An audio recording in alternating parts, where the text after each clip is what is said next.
뉴욕 증시가 혼조세를 보인 지 하루 만에 다시 상승세를 재개했습니다. 고용지표가 부진하게 나오면서 연방준비제도의 양적 완화 규모 축소가 내년으로 늦춰질 것이라는 기대감이 커진 덕이었습니다. 다우지수는 전일 대비 0.49% 상승한 15,467.66으로 거래를 마쳤고 나스닥 지수와 S&P 500 지수도 각각 0.24%, 0.57% 상승하며 거래를 마쳤습니다. 대표 지수인 S&P 500 지수는 사흘 연속으로 사상 최고치로 장을 마쳤고 나스닥 지수도 13년 만에 최고 수준까지 올랐습니다. 유럽 증시가 또다시 상승했습니다. 미국 고용지표가 부진하게 나오면서 연방준비제도의 양적 완화 축소가 내년으로 넘어갈 것이라는 기대감이 상승세를 이끌었습니다. 이날 범유럽권 지수인 스톡스 유럽 600 지수는 전일 대비 0.4% 상승한 320.74를 기록하며 9일 연속 상승하는 모습을 보였습니다. 이는 지난 2008년 6월 이후 5년 만에 가장 높은 수준입니다. 국가별로는 영국 증시가 0.5% 상승한 가운데 독일 증시가 0.9% 오르며 사상 최고치를 새로 썼습니다. 프랑스 증시도 0.4% 올랐습니다. 미국의 9월 고용시장이 여전히 좋지 않은 것으로 조사됐습니다. 미국 노동부는 22일 지난달 미농업 신규 취업자 수가 전월보다 14만 8천 명 증가했다고 발표했습니다. 이는 시장 전망치 18만 명과 전월 19만 3천 명을 모두 밑도는 수치입니다. 부문별로는 민간 부문 신규 취업자가 12만 6천 명으로 역시 전망치 18만 명과 전월 16만 1천 명을 하회했고 공장 부문은 2천 명, 제조업은 2만 600명, 건설은 2만 명, 정보 부문은 2만 2천 명이 늘었습니다. 실업률은 7.2%로 전월 7.3%보다는 개선됐으나 이는 구직 활동 감소에 따른 것이라는 게 전문가들의 지적입니다. 미국의 8월 건설 지출이 4년여 만에 최고점을 찍으며 주택 경기 개선을 시사했습니다. 미 상무부는 22일 8월 건설 지출이 전년 대비 0.6% 늘어난 9,151억 달러를 기록했다고 발표했습니다. 이는 지난 2009년 4월 이후 가장 높은 수치이며 7월 건설 지출도 속보치 0.6% 증가해서 1.4% 증가로 상향 조정됐습니다. 특히 개인 주택 건설은 5년 만에 최고치인 연 1.2% 뛰면서 주택시장 회복세를 반영했습니다. 미국 화학업체 듀폰의 3분기 실적이 전년 대비 크게 개선됐습니다. 듀폰은 3분기 순이익이 2억 8,500만 달러, 주당 순이익은 30센트를 기록했다고 발표했습니다. 지난해 같은 기간 듀폰의 순이익은 500만 달러였습니다. 실적 개선의 요인은 농업 부문에서 매출이 전년 대비 15% 늘어났기 때문입니다. 다만 소재 부문 매출이 3% 증가하는 데 그쳐 총 매출액은 전망치 77억 8천만 달러를 하회하는 77억 4천만 달러를 기록했습니다. 애플이 좀 더 가벼워지고 얇아진 새 태블릿 PC를 공개했습니다. 애플은 22일 9.7인치 아이패드 에어와 7.9인치 아이패드 미니 등 5세대 신제품을 공개했습니다. 아이패드 에어는 기존 제품보다 20% 얇아지고 무게는 1.4파운드에서 1파운드로 28% 정도 가벼워졌습니다. 올해 최신 제품으로 소개된 아이폰 5S와 마찬가지로 A7 프로세서를 장착해 1세대 아이패드보다 속도가 72배 빨라졌다고 애플은 밝혔습니다. 아이패드 에어는 다음 달 1일부터 판매에 들어갑니다. 애플은 또 레티나 디스플레이를 장착한 아이패드 미니와 맥북 프로도 공개했습니다. 애플은 이와 함께 맥 컴퓨터용 새 운영체제인 OS X 매버릭과 사무용 소프트웨어인 아이워크를 무료로 공개했습니다. 안녕하세요. 굿모닝 대박예감 김보람입니다. 미국 연방정부의 셧다운 사태로 미뤄졌던 미국의 9월 고용지표가 간밤에 공개됐습니다. 역시나 결과는 취업자 수가 예상치를 크게 밑돌면서 부진하게 나타났습니다. 이 때문에 10월 고용 동향도 부진하지 않을까 벌써부터 우려가 높아지고 있는 모습인데요. 하지만 시장의 해석은 달랐습니다. 연준이 양적 완화 정책 기조를 이에 따라 당분간 유지하게 될 것이다. 적어도 내년 초에야 테이퍼링이 시작되지 않을까 이렇게 해석하면서 증시에는 호재가 되는 모습이었는데요. 개장 전에 발표됐었던 미국 기업들의 실적이 호조를 보인 것도 투자 심리를 끌어올리는 요인이었습니다. 간밤에는 미국의 3대 지수 모두가 상승으로 마감했는데요. S&P 500 지수 또다시 사상 최고가를 경신하는 모습이었고요. 나스닥 지수도 13년 만에 최고치였습니다.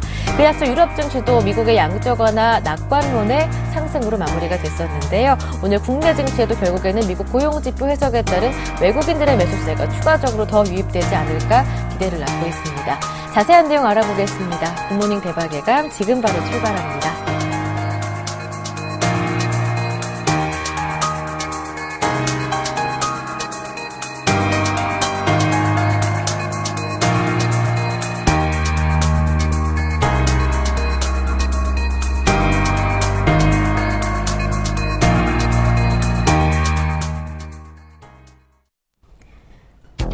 미국의 9월 고용지표가 부진한 것으로 나타나면서 10월 고용지표에 대한 걱정도 높아졌습니다.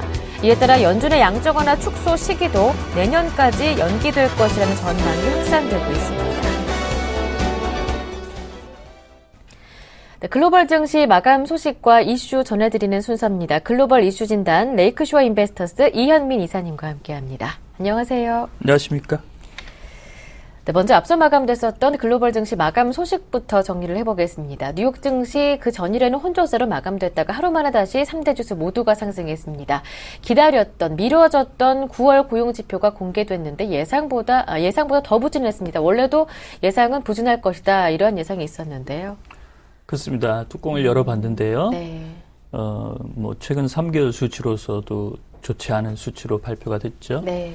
오늘 다우나 나스닥 S&P 상승세는 유지가 됐습니다. 양적 완화 기조가 유지될 것이다. 이런 좀 안도감이 좀 있었고요. 그 다음에 애플의 소식 이런 부분에 좀 관심이 많이 쏠린 이런 내용이었습니다. 오늘 다우지수는 0.49%가 상승한 15,467포인트, 나스닥은 0.24%가 올랐습니다. 3,927포인트.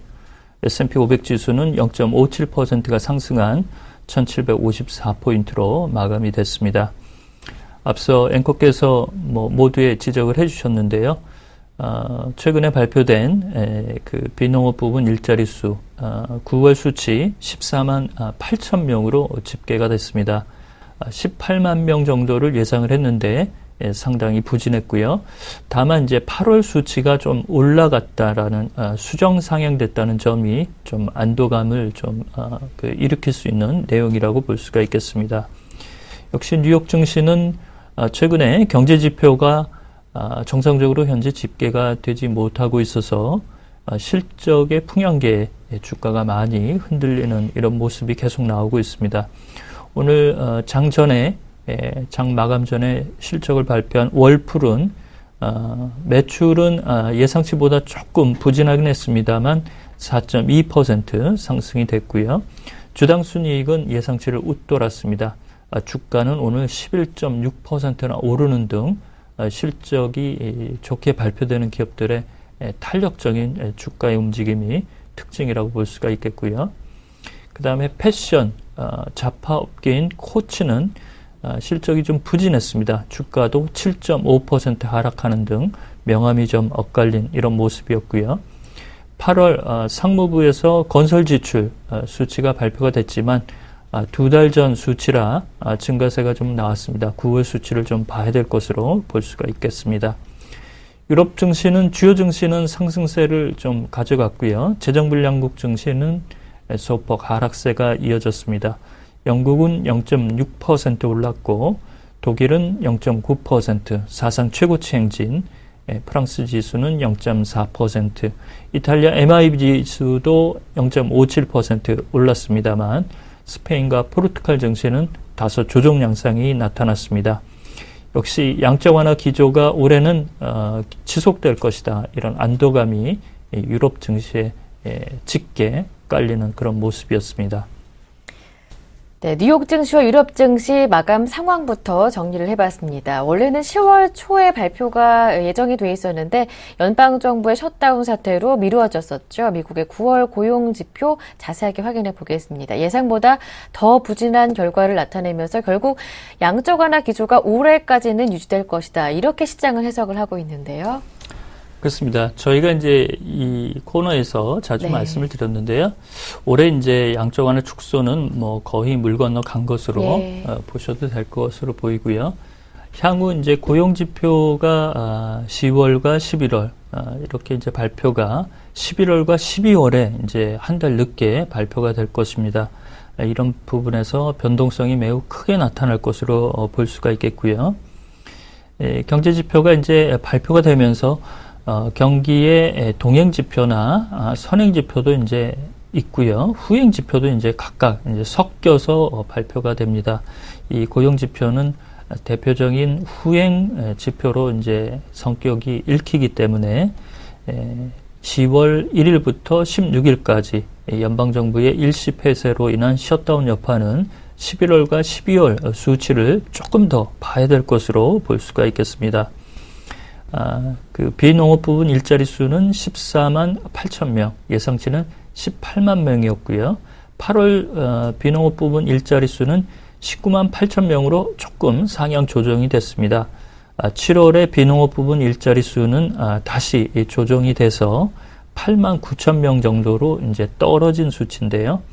오늘 백악관이 10월의 고용 지표가 매우 좋지 않을 것이다. 미리 얘기를 했습니다. 그래서 다음 달 초에 나올 10월 현재의 비농업 부분 일자리와 실업률 수치, 실업률 수치는 최근 노동 참여율 이런 부분이 떨어지면서 계속적으로 수치는 낮아지고 있지만 이럼으로써 비농업 부분 일자리 수가 증가하는 추세가 그 보폭이 크지 않은 것과 격차가 계속 나오고 있는 상태입니다. 이런 부분에서는 비농업 부분 일자리 수의 수치에 조금 더 관심이 좀 많아진다라고 볼 수가 있겠고요. 최근 3개월 7월부터 9월까지 비농업 부분 일자리 수의 평균은 14만 5천 명 수준인데요. 10월은 10만 명이 그 밑으로 들어갈 개연성이 한 50% 정도 현재 볼 수가 있다고 보겠습니다. 따라서 셧다운 여파에 대한 연준의 그 고용 지표의 판단 이런 부분도 향후 2, 3개월 정도를 조금 더 지켜보는 이런 그 스탠스가 나오지 않을까라고 볼 수가 있겠습니다. 네.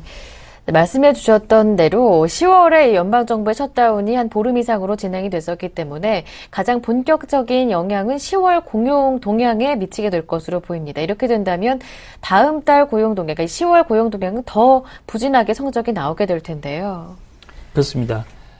이제 오늘 새벽에 이제 이 그 고용 지표가 나오면서 네. 10월 고용 지표에 대한 예상치도 속속 현재 주요 증권사를 통해서 현지에서 현재 올라오고 있는 상태입니다. 10만 명에서 14만 명 이렇게 예상을 하는 수치가 나오고 있지만 시간이 갈수록 이 내용이 조금 더 떨어질 것으로 볼 수가 있겠습니다.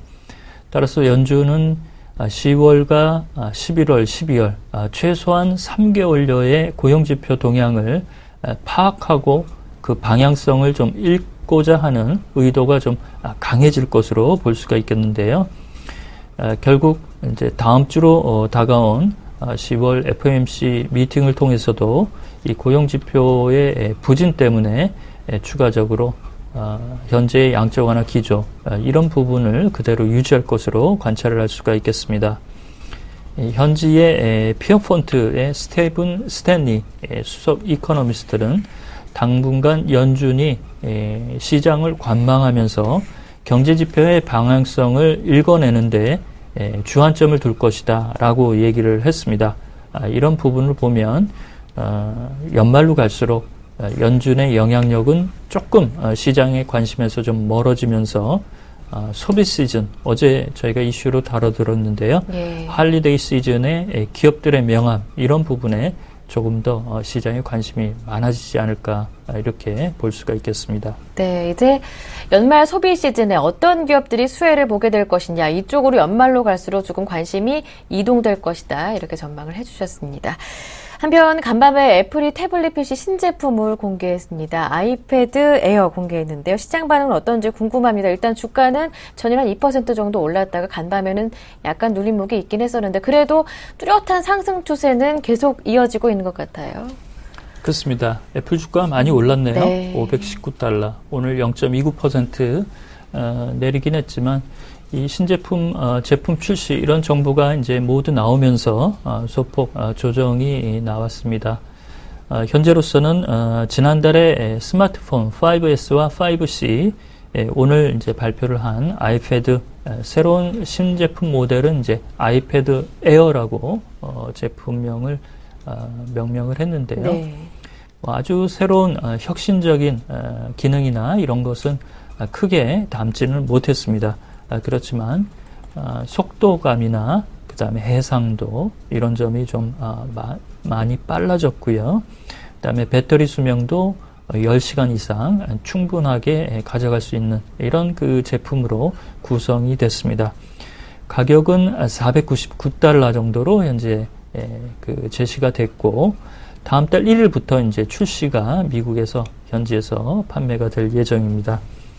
현재 들어온 소식은 새롭게 9월에 출시가 됐던 스마트폰인 5C와 5S의 시장 점유율이 미국 현지에서 39%, 삼성이 조금 밀렸네요. 29%로 10%의 격차가 나오고 있어서 연말 소비 시즌에 이 아이패드 에어와 5C와 5S 이런 부분에 애플의 모멘텀이 조금 더 나타난다면 주가에도 변동 요인이 좀 있을 것으로 볼 수가 있겠습니다. 네. 한편 미국 연방정부의 셧다운 여파로 유로화가 강세를 보이는데요. 이 강세 흐름이 돋보였다고 하는데 자세한 내용 들어보겠습니다. 앞으로 전망은 또 어떤가요? 그렇습니다.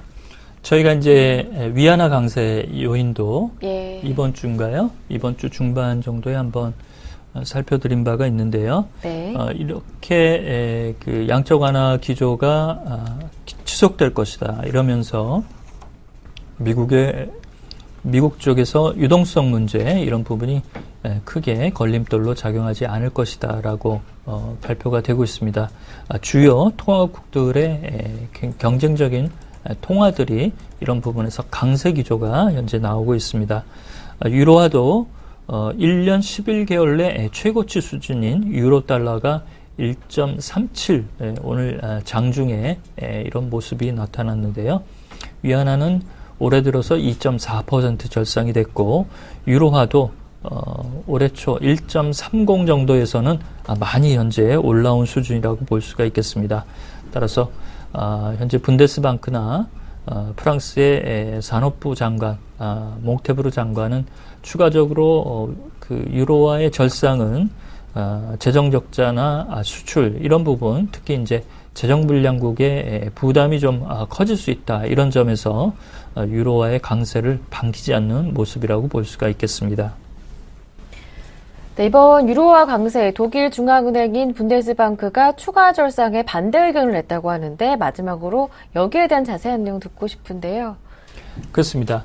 사실 독일 입장에서는 유로화가 강세가 돼도 수출이라든지 산업 생산 이런 부분에서 경쟁력이 상당 격차를 가지고 있기 때문에 그다지 아주 커다랗게 부담 요소는 되지가 않고 있습니다. 그렇죠. 예, 그렇지만 이제 프랑스나 또 이탈리아는 올해 그 경제 성장률이 여전히 마이너스권에서 현재 벗어나지 못하고 있고요.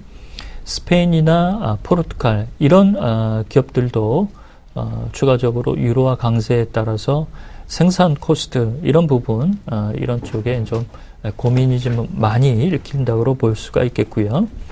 따라서 최근에 일시적인 셧다운 여파에 대한 이런 부분이 조금 경제 지표라든지 이런 부분이 정상화 추세로 미국 지표가 좀 들어간다고 한다면 계속적으로 유로화의 강세가 나오기보다는 현재의 강세 기조가 다소 하향 안정화되는 추세를 기대할 수가 있겠다라고 볼 수가 있겠고요.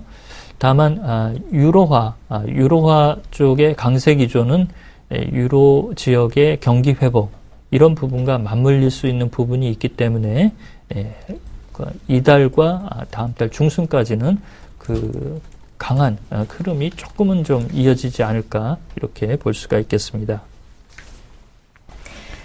네, 글로벌 이슈 진단 오늘 준비한 순서는 여기에서 마무리하겠습니다. 지금까지 레이크쇼 인베스터스의 이현민 이사님과 함께했습니다. 고맙습니다.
네, 이어서 오늘장 전략 시간 이어가겠습니다. 매주 수요일은 한 주간에 있었던 굵직굵직한 이벤트들 모두 이슈 정리해드리는 시간 마련하고 있는데요.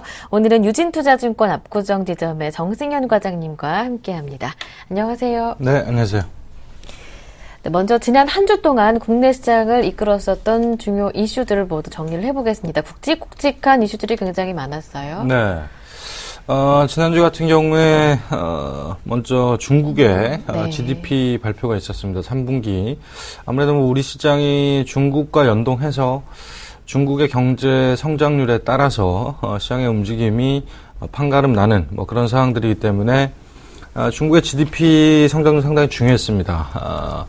일단 7.8%로 나왔죠. 전년비 2.2% 성장하는 이게 이제 2년 만에 가장 그 성장률 자체로는 가장 높은 수치다라고 말씀을 드릴 수 있겠고, 일단 중국의 그 GDP 성장률이 좋게 나옴으로써 우리 시장에는 충분히 긍정적인 영향을 끼쳤다. 어차피 우리 시장은 지속적으로 외국인이 계속 매수세가 들어왔고요. 그리고 중국 관련주들이 상당히 강했죠. 지난 8월 이후에 조선주라든지 화학주라든지 중국 전통적인 중국 관련주들이 강한 흐름을 보였는데 그와 관련해서 계속적인 추세 상승을 이끌고 있는 아직까지도 상황이다라고 보시면 되겠고, 다음은 미국 얘기를 안 할 수가 없겠죠. 미국의 부채 한도 그리고 예산안 이 협상이 마무리가 되면서 지난주 17일 날 마무리가 됐습니다. 그러면서 어느 정도 시장의 좀 불안 요소 이런 부분들이 해소가 되면서 일단 단기적으로 물론 이제 연말에 또 재협상의 여지는 분명히 남아 있습니다. 그렇기 때문에 이 얘기가 또 나와야 된다라는 점에서는 악재지만, 일단 단기적으로 넘어가야 될 부분들은 불확실성 해소 측면에서는 시장에 어느 정도 악재 요인을 제거했다라는 점에서는 충분히 긍정적인 효과를 봤다라고 보시면 될 것 같고요.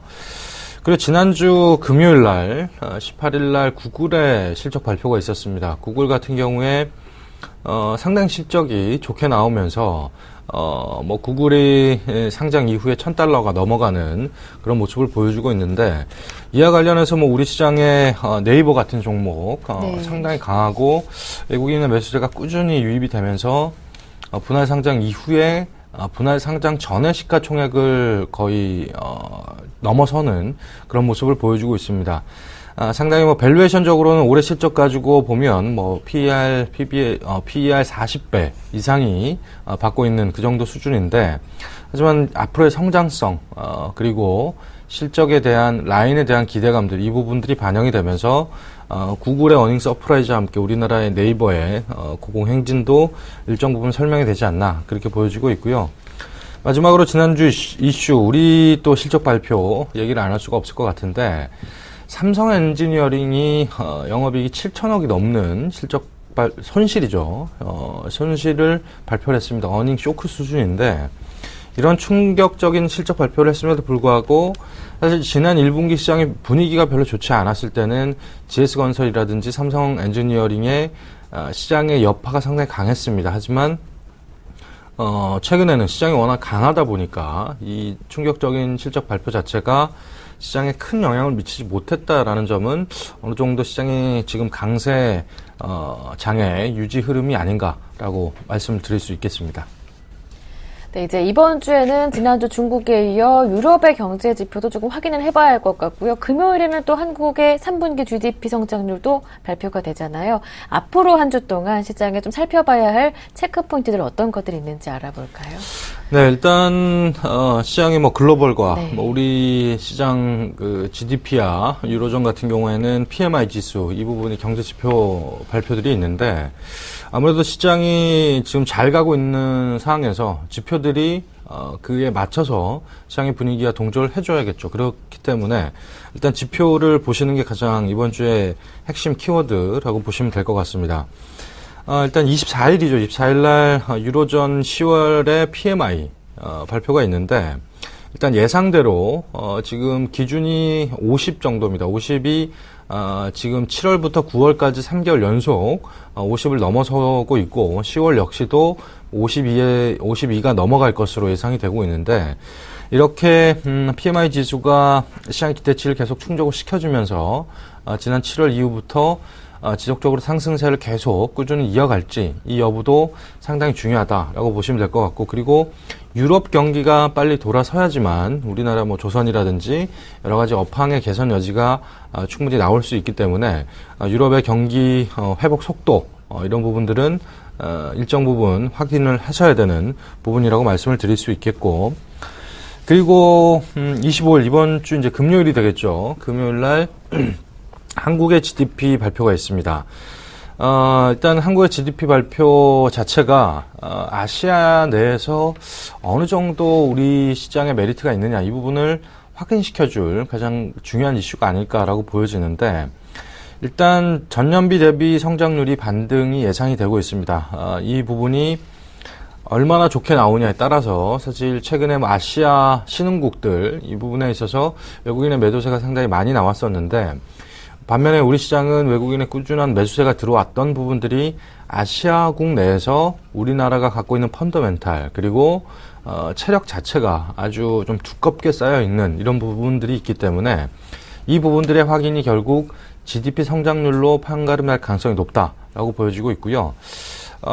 일단 이런 부분들이 25일날 확인이 되면 우리 시장이 계속적으로 상승하는 이유들도 충분히 설명이 될 수 있다라고 말씀을 드릴 수 있겠고 그리고 마지막으로 코스닥이 문제죠. 결국 뭐 GDP 성장률이나 그리고 유로 PMI 지수 결국 코스피와 관련된 얘기인데 지금은 이제 코스닥 시장에 외국인의 매수세가 뭐 어제도 들어왔고요. 그리고 월요일에도 들어오는 모습을 보였습니다. 기관의 매도가 강력하게 나오더라도 외국인은 사겠다라는 의지는 충분히 표명을 한 것 같은데 과연 이 코스피를 샀던 이 외국인들, 이 강도만큼 코스닥의 시장으로 이 매수세가 전이가 될 수 있을지 이 여부가 연말까지 가장 중요한 그 포인트가 아닐까라고 보여지는데 지금 시장의 분위기 자체는 외국인이 이틀 그리고 지난주에도 어느 정도 뭐 간헐적으로 외국인의 매수세가 코스닥에 들어오는 그런 모습을 보여주고 있기 때문에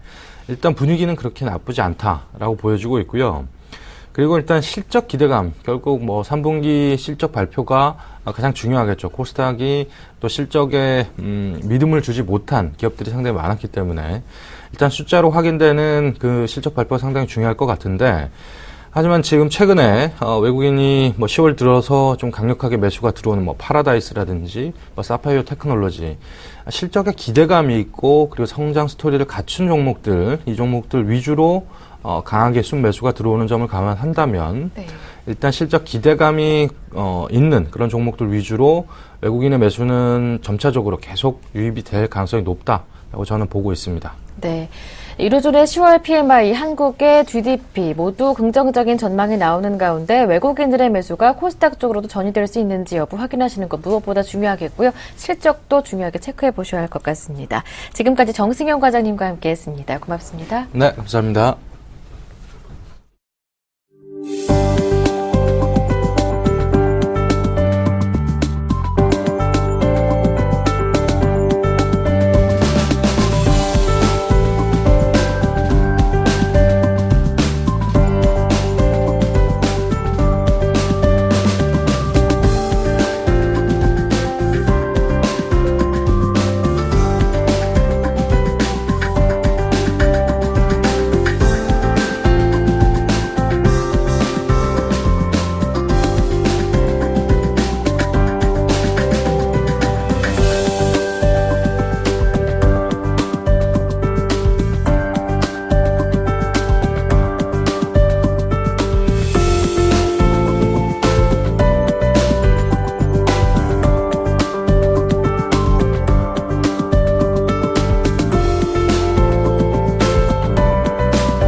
네, 반갑습니다. 굿모닝 대갑의 이상우입니다. 명동에 한창 외국인, 중국인, 그리고 일본인 바람이 불면서 화장품주는 황금적인 전성기를 유래를 했습니다. 하지만 현재 명동은 아직까지 북적거리고 있는데 왜 하필 주가는 이렇게 내려갔을까요? 에이블 CNC 그리고 코스맥스, 한국콜마 이 세 가지 화장품주는 왜 이렇게 계속적인 하락을 할지, 그리고 그 바닥은 어딘지 오늘 알아보는 시간을 가지도록 하겠습니다. 최근 들어서 화장품주들의 낙폭이 상당히 심합니다. 화장품주들이 돌아오지 못할 길을 건너고 있는 그런 상황까지도 발생하고 있는데요. 한때는 명동 불패 그리고 중국 불패라는 말과 함께 화장품주는 항상 고가를 유지를 했었죠. 그리고 2012년 후반기 바카라 장세에 바로 그 결정적인 게 바로 화장품주였다. 그렇게 좀 말씀을 드릴 수가 있겠는데, 오늘은 에이블 CNC에 대해서 좀 집중적으로 말씀을 좀 드리겠습니다. 에이블 CNC 주가 한번 같이 보겠습니다. 주가 한번 보시면 고점 자체가 월봉상으로 한번 같이 볼게요. 우리가 월봉상으로 하단에 351원이었던 주가, 2008년도에 이 주가 자체는요, 현재 2012년 10월 달에 고점 91,120원까지 올라갔습니다. 그리고 현재는 3분의 1이 줄어들었던 31,000원까지 그렇게 내려오는 결과치를 맞이했었고요. 오르는데 3년, 대신 내려가는데 딱 1년이 걸렸죠. 2012년 10월 달에 91,000원, 91,120원을 할 때는 시가총액도 1조를 넘어서면서 거대한 공룡 주식으로 거듭났었지만, 지금 현재는 3,061원이라는 초라한 성적표를 가지고 있는 게 바로 이 에이블 CNC입니다. 일단은 실적적인 부분이 가장 큰 문제가 되겠죠. 그래서 3분기에 실적을 우리가 한번 보시면, 매출 같은 경우에는 전년 동기 대비해서 14.7%가 줄어들 것이고 1,076억 원을 기록할 것이고, 거기에 대해서 영업이익은 고작 39억 원을 기록을 할 것이다. 그래서 전년 동기 대비해서 마이너스 76.2%가 줄어들 것이다 라는 전망치가 나왔습니다. 우리가 매출과 영업이익을 보시더라도 상당히 영업이익률이 지금 낮게 나타나는구나, 거의 지금 0.3%에 지나지 않구나 라는 부분을 확인하실 필요가 있을 것 같아요. 왜 이렇게 매출 자체가 낮게 잡히고 있을까요? 바로 두 가지를 말씀을 좀 드릴 수가 있겠는데요. 너무 공격적인 마케팅을 계속적으로 한다는 거죠. 한류가 계속적으로 거듭나면서 한류 스타들의 몸값은 계속적으로 올라가고 있습니다. 하지만 거기에 대해서 화장품 가격은 오르지 않고 있죠. 그만큼 화장품주들 같은 경우에는 그런 공격적인 마케팅 뒤에는 그만큼 마케팅을 하기 위해서 돈이 상당 부분 필요하게 되겠고요. 예전 같으면 인건비 그리고 재료비만 떼던 부분이 지금은 한류 스타들의 몸값도 상당 부분 차지하고 있다는 부분, 우리가 살펴보실 필요가 있다는 거죠. 그만큼 시장의 컨센서스를 좀 더 하회하지 않겠나, 그런 결과치가 나오고 있는 상태고, 그리고 7월 달에 빅 세일을 했습니다. 그래서 고객 감사 세일을 했음에도 불구하고 제가 앞서 말씀드린 공격적인 광고비로 인해서 수익성은 더욱더 낮아지게 되었다는 점 우리가 보실 수가 있겠습니다. 서울의 지하철역마다 미샤라는 어느 정도의 화장품 가게는 다 있었는데요. 현재는 하나, 둘 계속적으로 줄어들면서 몇 개 남지 않았다는 거죠. 그만큼 이런 에이블 CNC 자체가 최근 들어서 상당히 어렵게 진행이 되고 있는 상태다. 그렇게 좀 말씀을 드릴 수가 있겠습니다. 그러면 중국에 문제가 있냐? 중국인의 입국자 수는 변함없이 많다는 거죠. 하지만 가장 큰 문제가 되는 부분은 바로 일본인 관광객입니다. 같이 환율을 보면서 추가적으로 좀 설명을 좀 드릴게요.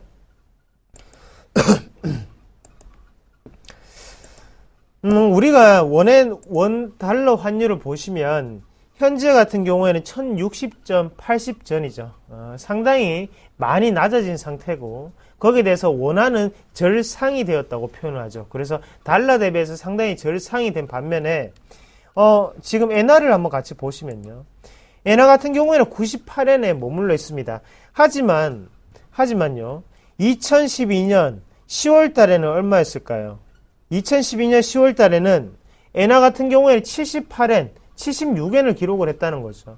그러면 일본인 관광객들 같은 경우에는 우리나라에 들어올 때 상당한 부담을 가지고 들어올 수밖에 없는 상태고, 예전에 78엔 때 들어왔던, 그리고 그때 들어와서 원화에 대한 가치를 썼던 부분에 비해서 현재 98엔 때 들어와서 가치를 쓰는 부분은 상당히 다를 수 있다는 거죠. 그만큼 30%를 더 주고 구입을 해야 되고 30%를 더 주고 한국에 와야 되기 때문에 일본인 관광객은 상당히 부담될 수밖에 없습니다.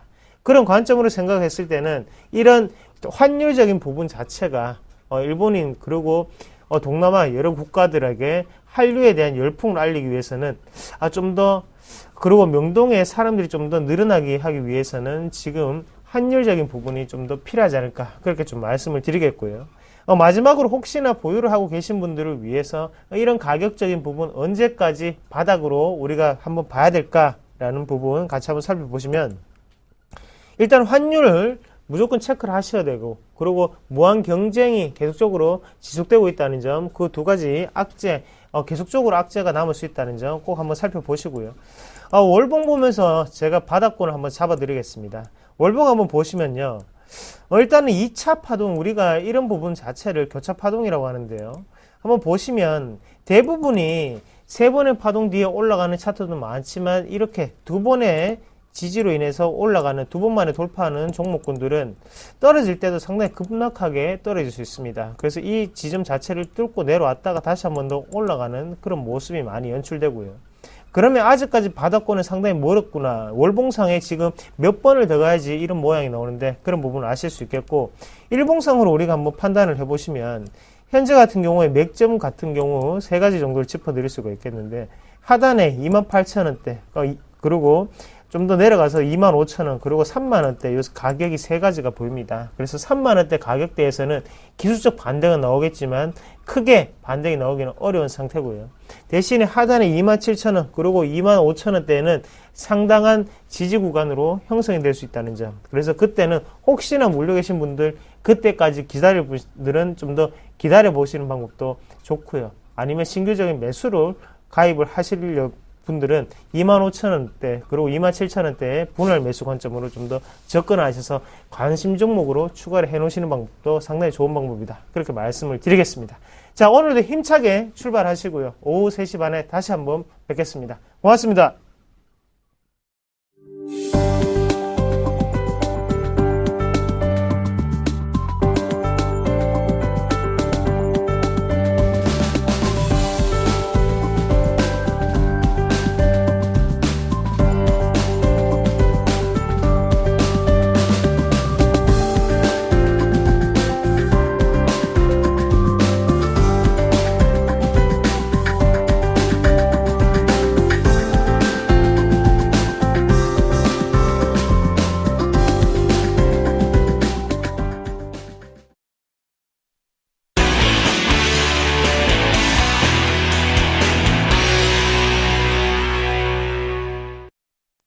색다른 시각으로 글로벌 이슈 숨은 의미를 파헤쳐보는 시간입니다. 김동섭의 일당백 시작하는데요.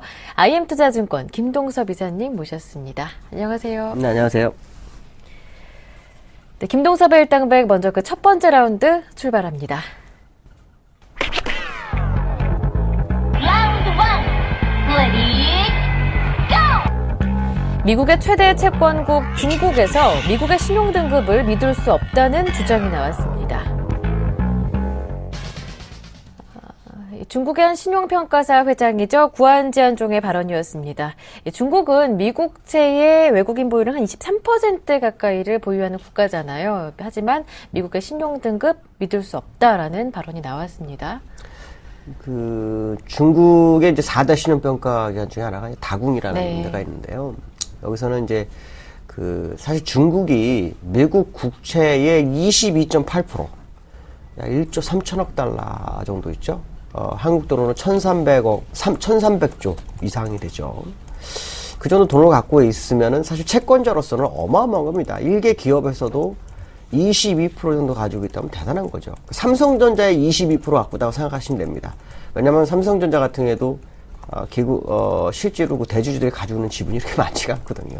22% 정도 가지고 있는 거나 똑같은데, 사람이 얘기하는 것은 뭐냐면, 미국이란 나라가 지금 그 재정에 대한 예산안 문제, 또 정부부채 상환 문제, 특히 정부부채라는 것은 계속해서 돈을 빌려와서 그것을 메꾸는 과정을 겪고 있기 때문에 실제로 미국의 신용등급이 적절하냐에 대한 그 논란을 일으킬 수 있다라는 거죠. 근데 중요한 것은 뭐냐면 이 채권 투자가들 입장에서는 채권을 투자하는 사람 입장에서 정확한 정보를 얻어야 되는데 채무자 입장에서 신용평가기관들이 미국을 평가하고 있다는 거죠. 그러니까 미국은 전 세계 기축통화를 가지고 있기 때문에 큰 문제 없다라는 식으로 계속 가고 있다는 거죠. 사실 일개 기업에서도 약 한 16일 정도 셧다운 상태, 약간 디폴트 위기까지 가는 상황까지 기업이 왔다 그러면 사실 그 채권은 쓰레기가 됩니다. 그런데도 불구하고 미국이란 나라에 대한 힘 때문에 아마 그거에 대한 평가를 잘 못하고 있다. 그래서 사실은 상당히 위험하다 이렇게 얘기를 하고 있는데요. 제가 볼 때도 미국의 신용평가기관은 굉장히 그 미국 정부에 겁을 먹고 있습니다. 왜냐하면 S&P가 2011년도에 신용도가 한번 강등했다가 지금 재무부에 제소를 당해가지고 벌금을 엄청나게 물어야 되는 그런 상황까지 오고 있거든요. 이런 상황이 오다 보니까 사실 신용평가기관이 힘의 논리에서 움직이는 것은 거의 맞다. 그래서 미국에 대해서 사실은 정확한 데이터를 제공하지 못하고 있는 것이 맞지 않느냐라는 부분이고요. 특히 어저께도 실업률이 한 7.2% 나왔지만 구직 포기자가 그렇게 많은데도 불구하고 그 통계 수치만을 가지고 시장을 계속해서 보고 있다라는 모습을 본다면 미국의 신용평가에 대한 그의 의견이 결코 나쁘지 않다, 정확하지 않을까라는 생각을 하고 있습니다. 네, 결국 미국의 국가 신용 등급 정확하게 믿을 만한 수치는 아닐 것이다. 이런 전망 김동섭 이사님도 함께 동의하십니다. 첫 번째 라운드였고요. 이어서 두 번째 라운드 시작합니다. Round 2. Ready, go! 150년 역사를 가진 일본 기업 도고세이사 쿠쇼가 아베노믹스 역풍으로 사라질 위기에 처했다고 합니다. 네, 결국 블룸버그의 보도였었는데요. 아베 총리의 성장 정책, 일명 아베노믹스로 인해서 일본의 중소기업들이 타격을 입고 있다. 이런 메시지인 것 같아요. 결국에서는 이제 아베노믹스가 성공하는 모습으로 가느냐라고 본다면 실제로는 골마가고 있다라고 봐야 되겠죠. 왜냐하면 아베노믹스는 엔화 약세를 통해서 수출을 늘리고 수출을 통해서 임금을 올리고 임금을 통해서 소비를 진작하겠다. 이런 식의 모습이었는데 문제는 뭐냐면 대기업은 일단 엔화의 어떤 약세로 차익을 상당히 이익을 많이 보고 있는데 중소기업들 같은 경우에는 이제 원자재 수입 물가 이게 어떻게 감당이 안 되는 상황이라는 거죠. 그런 상황에서 아베노믹스에 의한 임금 인상과 지출을 늘려라. 지출을 투자를 하라는 건데 실제로 1000명 정도 되는 기업들, 중소기업들이 지금 굉장히 애를 먹고 있어서 150년 전통 가지고는 도고세이사 쿠쇼 같은 경우는 기업들, 산업 스프링을 만드는 회사인데요. 이런 회사 같은 경우 부도 위기에 지금 처하고 있다라는 거죠. 결국 아베노믹스에서 수출은 늘은 것은 사실이지만 어저께 말씀한 것처럼 적자가 약 5조 엔 정도 되는 것으로 보았을 때는 실제로는 실효성이 떨어지고 있다라는 부분이고 특히 에너지라든가 원자재 수입으로 인한 그 문제가 더욱 심각해지고 있다면 아베노믹스를 다시 한번 재조명해 볼 필요성이 있지 않느냐라는 부분 이것을 한번 생각해 봐야 되지 않나라고 판단하고 있습니다. 네, 아베노믹스 돈을 풀어서 엔화 약세로 수입 물가는 오르고 있는데 기업의 임금은 오르라고 하고 결국 아베노믹스의 역풍이 중소기업에 몰아치고 있는 상황입니다. 아베노믹스의 허점이 아닐까 이렇게 지적해 주셨습니다. 두 번째 라운드였고요. 마지막 세 번째 라운드 출발합니다.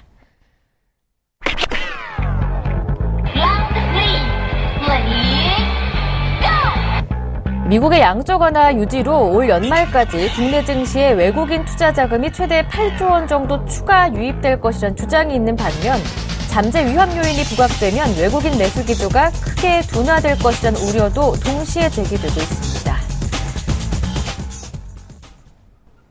네, 네, 9월 고용지표도 상당히 안 좋게 나왔었죠. 이제 올해 안에는 테이퍼링이 시작될 수 없을 것이다. 양적 완화 기조가 당분간 유지될 것이다라는 전망이 높게 나오고 있습니다. 그런 가운데 외국인의 매수 기조도 국내 증시에 더 유입되지 않을까, 이어지지 않을까 이런 전망도 있는 반면에 여러 가지 미국 재정 문제나 유로존 리스크도 산재해 있는 상황이기 때문에 이러한 이슈가 불거진다면 한꺼번에 매수 기조가 크게 둔화되지 않을까 이러한 걱정도 있습니다. 저는 일단 매수 기조는 상당히 좀 진행이 될 거라고 예. 판단하고 있고요. 8조엔을 넘을 8조 원이요. 죄송합니다. 8조 원은 어마어마 크죠. 8조 원을 넘어설 거라고 봅니다. 그거는 이제 왜냐하면 2007년도 그 시점에 외국내 지분율이 41% 정도 됐었다고 하죠. 지금 33.2% 3% 되는데 41%를 갱신하지 않겠느냐라는 생각을 합니다.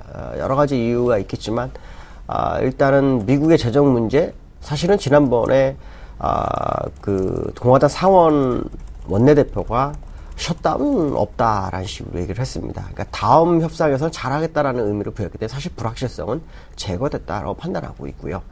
외국인들의 지금 매수세로 보았을 때는 상당한 상승을 원하는 거기 때문에 아마도 매수세는 상당히 많이 올 거다. 그러니까 둔화되지는 않을 것이다라고 보여지고 있고요. 다만 이제 영원히 매수가 되지는 않겠죠. 제가 볼 때는 일단 연말까지 상승이 매수세가 계속 들어오는 그런 상황은 연출될 것이다라는 생각을 해보면 맞지 않을까 이렇게 판단하고 있습니다.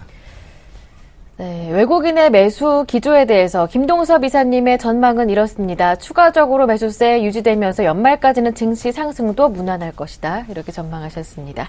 지금까지 IM투자증권의 김동섭 이사님과 함께했습니다. 고맙습니다. 네, 감사합니다. 네, 굿모닝 대박예감 모든 순서 여기에서 마무리하겠습니다. 저는 내일 아침 7시에 다시 오겠습니다. 행복한 하루 되십시오. 고맙습니다.